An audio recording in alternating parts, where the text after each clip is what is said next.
हाय सांग मैंने I hope कि आपण मैंने बहुत भल थे मु भी बहुत भल अच्छी। आज गोटे टॉपिक है सासू बहुर टॉपिक। गोटे झील जिते रिसेंट बाहर आसी थाए शाशु घर को शाशु सहित चलवा टे माने टाइम लगी थाए किंतु से धैर्य न थाए जे गोटे झीर कि गोटे शाशुर से झील से धैर्य रखी पारे जे मो बापा माँ मत कि कहून सी मत कौन पाई कहे कि से शाशु भी टी धैर्य रखी पारती गोटे बहु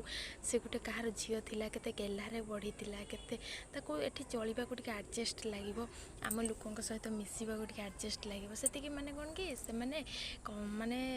धैर्य रखी पारती किंतु एटा गोटे कथा समस्त कहवाक चाहूँगी जो भी शाशु मैंने देखूँ मो वीडियो कि जो भी बहु मैंने देखूँ बट किसी धैर्य रहा दरकार निहाती। आम ये जो मनीष ना कि मनीष आम शरीरटा है क्रोध है आम जिते टिके कथार रागी जावा माने कौन रागटा है क्रोध बढ़ी जाए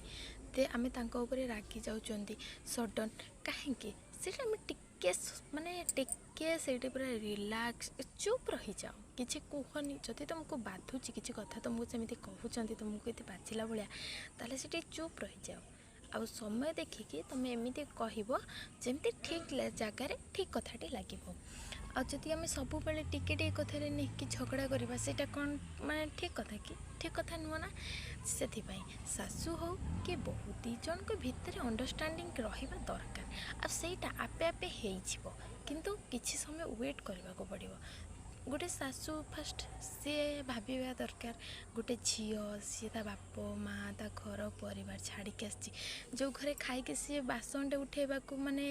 तार माने इच्छा करे माँ कहे था बासनटा पड़ी था मुझे उठेदेवी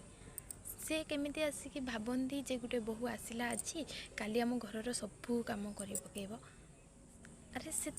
टाइम दियो से टाइम दियो जे एडजस्ट करके से कर गोटे बहु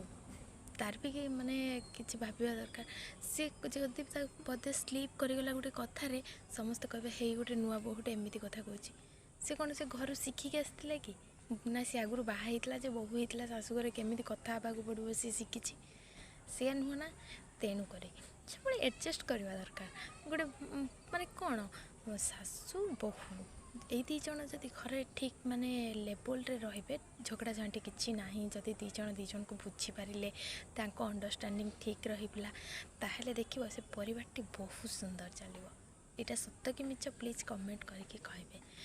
आउ गोटे कथा जो घरे ससुर मुरबी से घरे बहु केवे असुविधा पड़ेनी।